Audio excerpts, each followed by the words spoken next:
Bom, quem é a Guá, né? Sou analista de transformação digital no Itaú Unibanco, num time que fala sobre comportamento humano, né? Em desenvolvimento de comportamento humano, e sou especialista em ciências de comportamento humano e análise de perfil, então é um pouquinho da base dos meus últimos estudos que eu trago aqui para vocês hoje.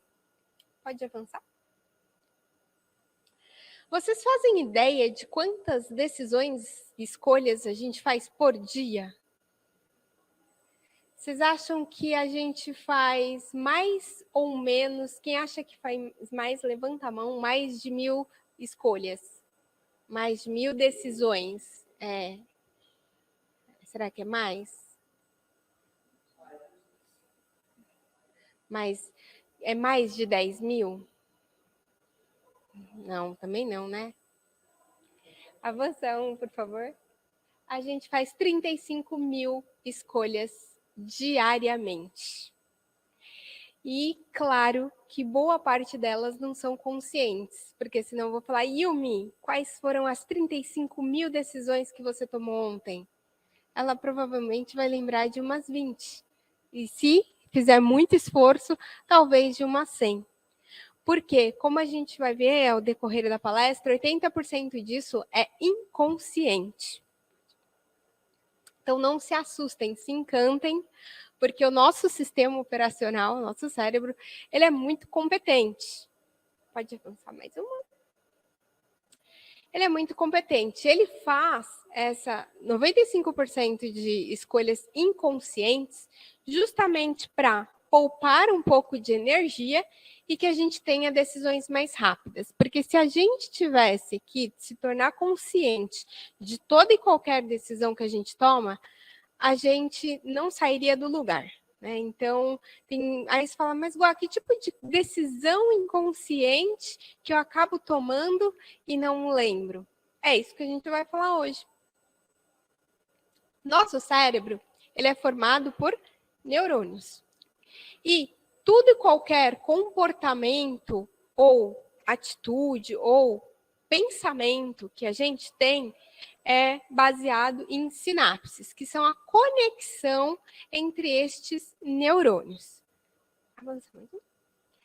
Isso é um exemplo de um mapa que tiraram foto do cérebro de uma mosca em um determinado momento. O cérebro de uma mosca tem só 25.000 neurônios. E foi uma foto que estava sendo realizada 20 milhões de sinapses. Essas sinapses são responsáveis por mantê-la viva. Ela podia estar voando, ela podia estar se alimentando ou simplesmente bombeando sangue para o seu corpo. 25.000 neurônios. Avança mais um, por favor. O cérebro humano tem mais de 85 bilhões de neurônios. Então, aí, outro mito, né? Tudo isso daqui a pessoa chama de cérebro. Não, tudo isso daqui é encéfalo, tá? O encéfalo, ele é composto pelo cérebro, pelo cerebelo e pelo bulbo, que não está aparecendo aqui, essa partezinha que se prolonga. Só o cerebelo, ele tem 70 bilhões. O cérebro tem 14 bi. Então, o cerebelo tem muito mais neurônios do que o cérebro. Sabe por quê? Porque aqui no cerebelo que acontecem os nossos automatismos, que é onde vamos ter os vieses e as decisões automáticas. Automatismo é tudo aquilo que é um comportamento automático. Por exemplo, um reflexo. Quando a gente era pequenininho, que ia no médico, ele batia com o martelo no joelho, o nosso perninha levantava, é um reflexo. Isso é um automatismo. Quando a gente aprende a dirigir e depois de muitos anos dirigindo por aí, a gente consegue conversar e nem percebe a marcha que está colocando, mas a gente está colocando, é um automatismo.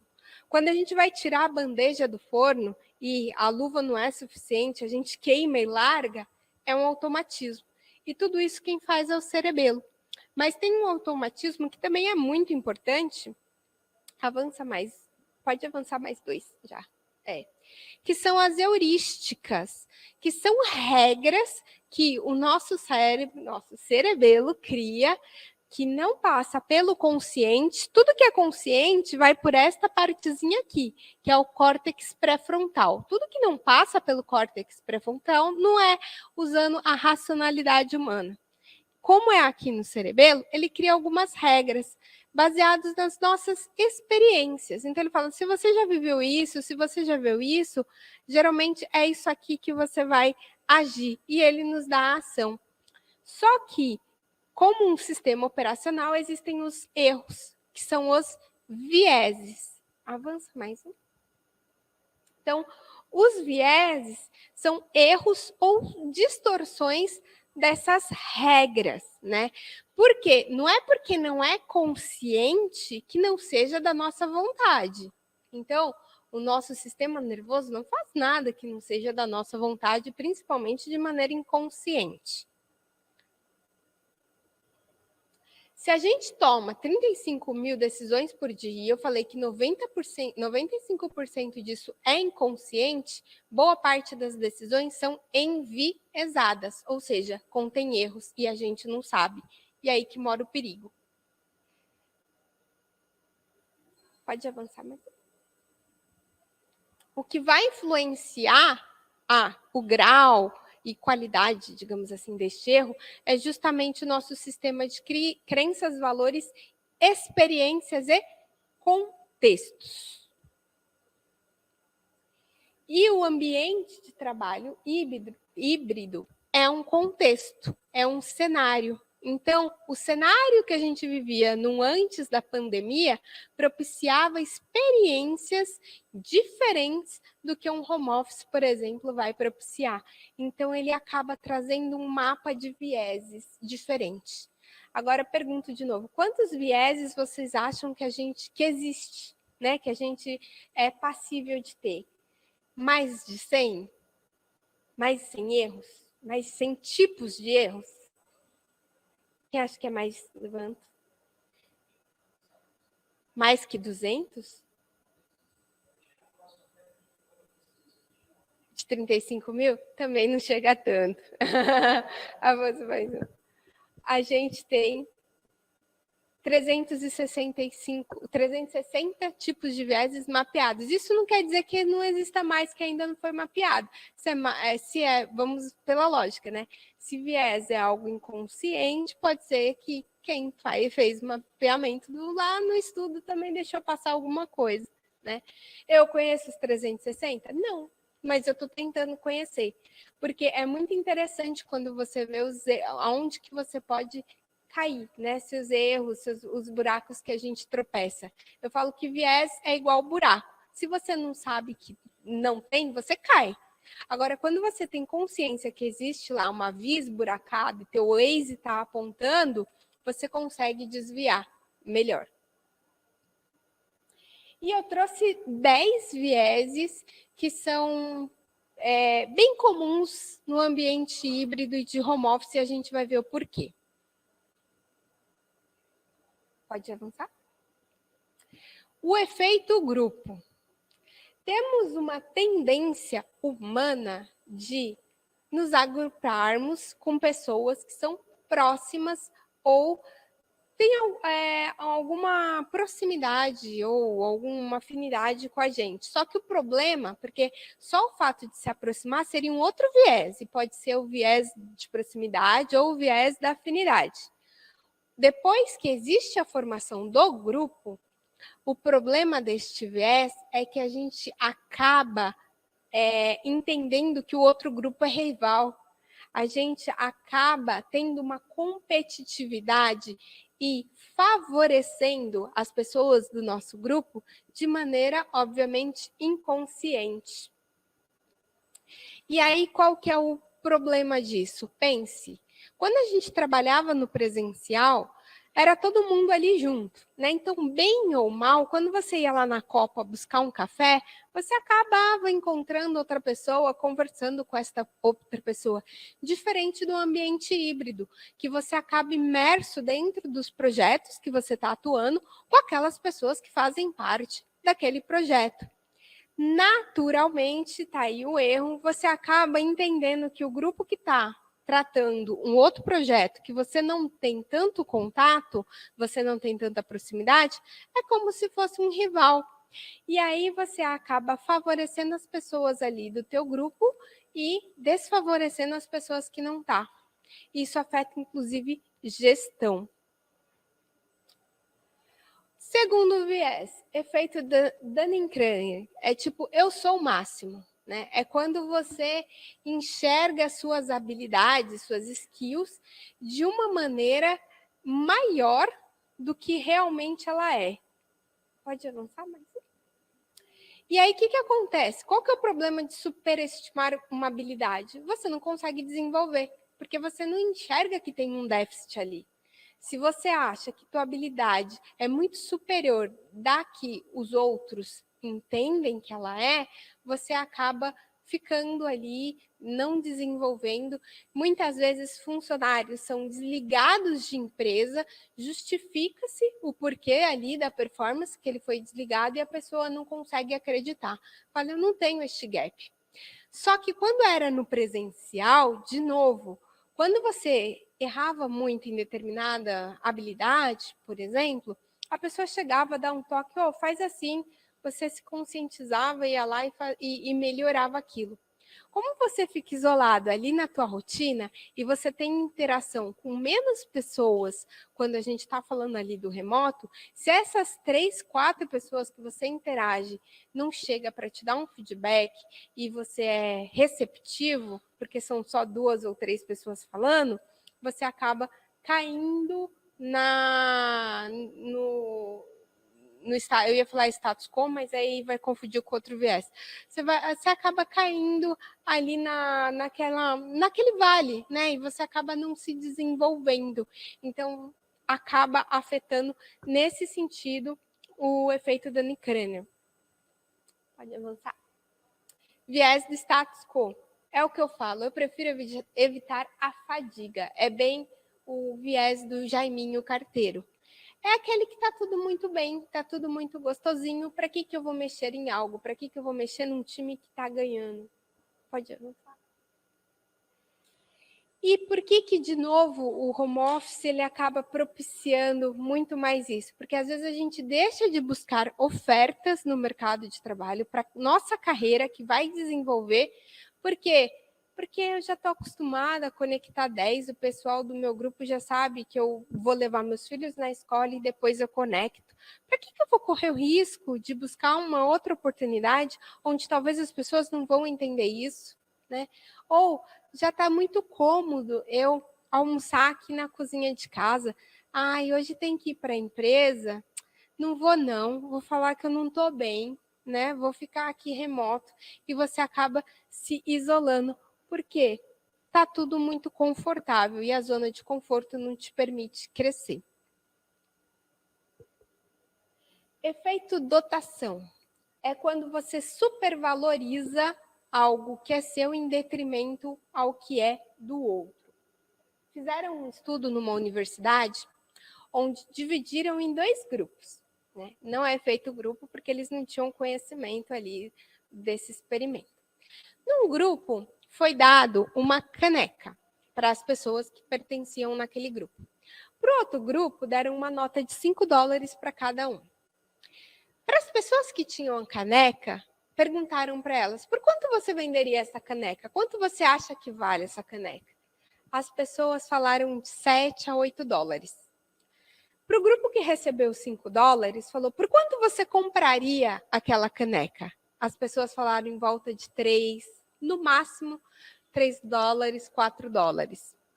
Moral, a caneca foi comprada por $5, era esse o valor. Mas quem não tinha a caneca dava um valor menor do que quem possuía a caneca. E isso acontece quando, né, num efeito dotação no ambiente híbrido. Quando a gente estava todo mundo lá no presencial trabalhando, por mais que você não participasse do projeto do colega, às vezes você via ele correndo para lá e para cá, via ele em cal, via ele chegando cedo, saindo tarde, e falava, nossa, esse cara trabalha, né, gente? Nossa, Agora, você não tinha interação com ele. Agora você tem interação no teu grupo, né? O Teams lá, pipoca no teu projeto, você não vê o do lado trabalhando. Então, o teu projeto, o teu trabalho, sempre vai ser mais valorizado na sua visão do que o trabalho do teu colega, porque você nem está vendo ele trabalhando. E aí acontece onde? Problemas meritocráticos, avaliação de performance e tudo que a gente já conhece. Fadiga de decisão, né? Então o homem nasce bom, mas 8 reuniões por dia o corrompe.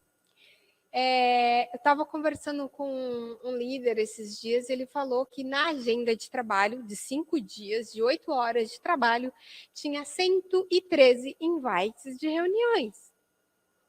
Agora eu te pergunto, você acha que o cara chega na última reunião do dia com a mesma mente que ele entrou na primeira reunião? Não chega. E qual que é o problema deste viés? Que ele causa os outros. Lembra que eu falei que os vieses são regras automáticas para poupar energia? Gente, o cara já participou de 10 reuniões. Ele já gastou toda a energia que ele tinha. O nosso sistema nervoso é responsável por gastar 20% da nossa energia diária. Pessoas que fazem dietas e dietas restritivas, que já têm um consumo energético menor, é ainda mais favorecida pela fadiga de decisão. E aí, quando a nossa mente começa a ficar cansada, ela acaba propiciando a entrada de outros vieses, né? Então, a fadiga de decisão é justamente exaustivo. E por que é importante você ter consciência disso? Porque você vai saber que as decisões do final do dia, se você tem entrevista no final do dia, a probabilidade de você errar e ter um viés ali que eu não trouxe aqui, porque são 360, mas que a gente está falando de um viés de proximidade, um viés de afinidade, algo do gênero, é muito grande, de você não ser fiel ali e justo, e nem se dar conta disso. Né? Então, este é o problema. E no home office, por que um ambiente híbrido acaba atrapalhando? Foi o que eu falei, o cara tinha 113 invites. Então, ele sai de um, pinga no outro, pinga no outro. Gente, eu só dei uma passadinha aqui para ver. É muito mais desgastante nesse sentido. Porque se ele tivesse lá presencial, ele não ia entrar numa sala de reunião, ficar 5 minutos, ir para outra sala de reunião e assim por diante. Só que como você está naquele ambiente remoto, você acaba fazendo isso e nem percebe, e é muito mais desgastante.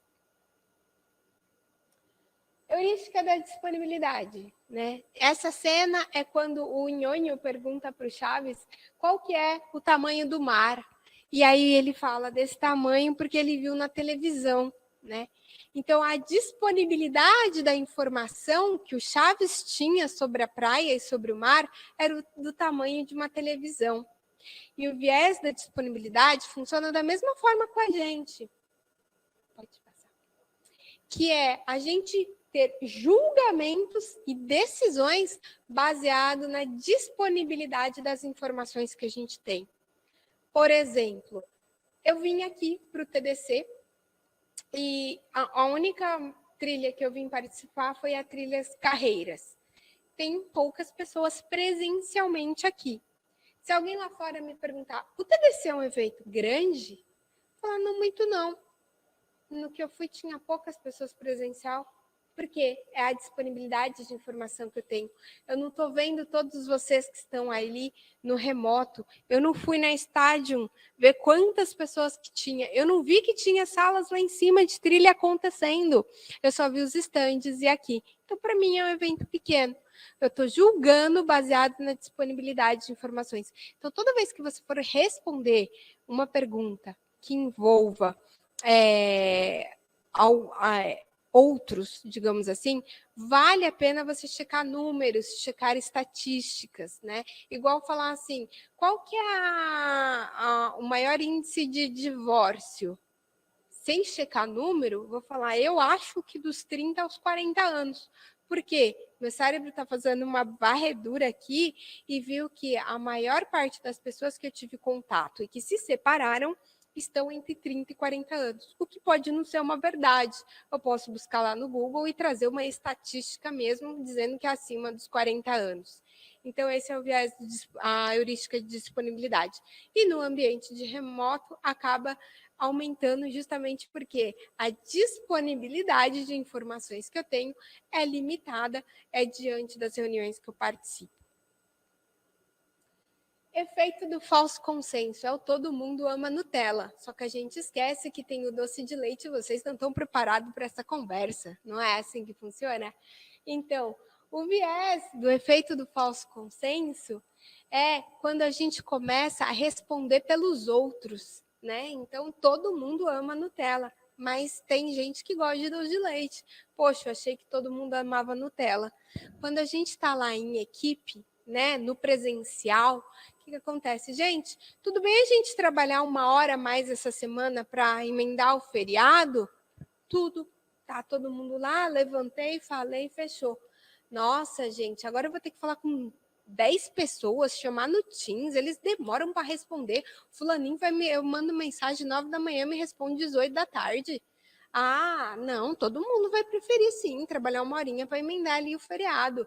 Não necessariamente, né? Então, a gente acaba fazendo escolhas que influenciam outras pessoas e que não necessariamente seriam as escolhas dessa pessoa. Pode avançar. Viés da proximidade, né? Ele é semelhante ali, mas não é igual com o viés do efeito manada, que a gente vai falar depois. Pode avançar mais um. Mas é o viés da panelinha, né? Então, a gente começa a dar um tratamento diferenciado para aquelas pessoas que estão na nossa vizinhança, né? Então, por exemplo, o Bruno, ele foi lá e me chamou para fazer um evento no Campus Party. E eu não fui no presencial. Então, ele pode, quando tiver algum outro evento, chamar as pessoas que ele teve proximidade ali, porque eu estava distante.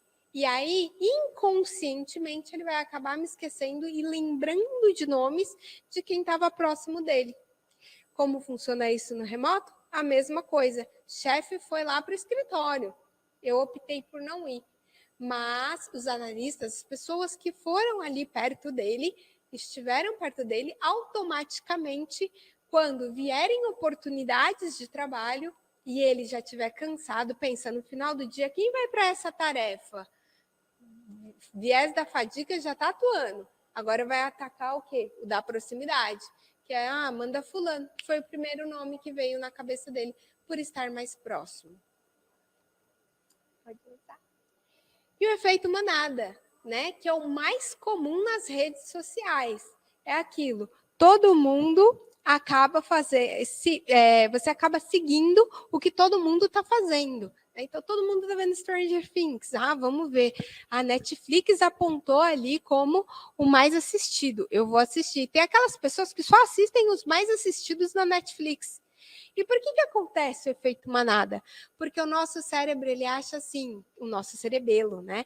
Ele acha assim, poxa, se tem tanta gente tomando decisão, eu prefiro evitar a fadiga, tá certo? Se tá todo mundo indo, é porque tá certo, eles já analisaram. Para que eu vou gastar energia aqui analisando algo que já foi analisado pelos outros? Não é verdade?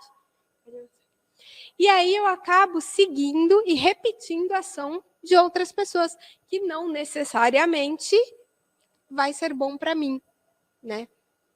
E como que isso vai influenciar no híbrido e no remoto? A mesma coisa, né? E aí junta com outros tipos de viés. As pessoas que eu tenho proximidade estão fazendo isso. Aí junto o viés da disponibilidade. Então, se elas estão, os outros também devem, né? E se eles já fizeram esse julgamento, é porque está certo. Então, eu vou seguir, não vou nem pensar. E aí a gente vai no efeito manada. E por último, o viés da crença, né? E eu gosto dessa charge que ela fala: não, pai, essa é uma notícia falsa. E ele: como pode ser falsa se é exatamente o que eu penso? E o viés da crença é exatamente isso. Existe um fato e a gente interpreta aquele fato a partir dos nossos sistemas de crenças e valores. Inclusive, existe um estudo que mostra isso. Foi colocado uma situação para duas pessoas de crenças diferentes. Cada uma interpretou de uma maneira baseado nas crenças e valores. E aí você traz isso para o remoto, né?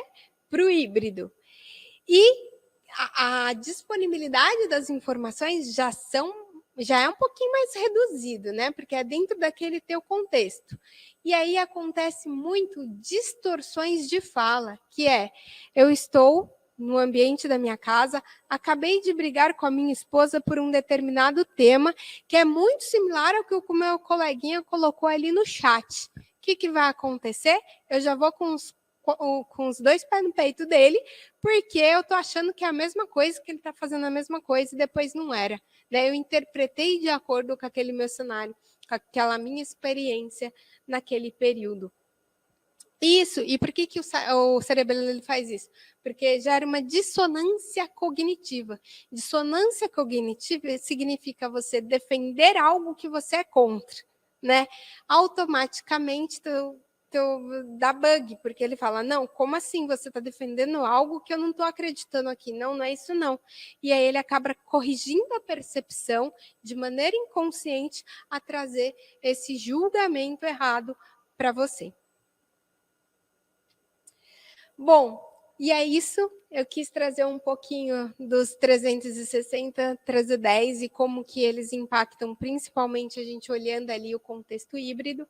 E gosto muito dessa frase de Jung que ele fala que a gente só consegue ser figuras de luz quando a gente traz luz para aquilo que é a nossa escuridão. A gente só consegue mudar a partir do momento que a gente se torna consciente das nossas inconsciências, que foi o que eu falei no começo. Não é porque é inconsciente que não seja da minha vontade. E só assim eu consigo mudar.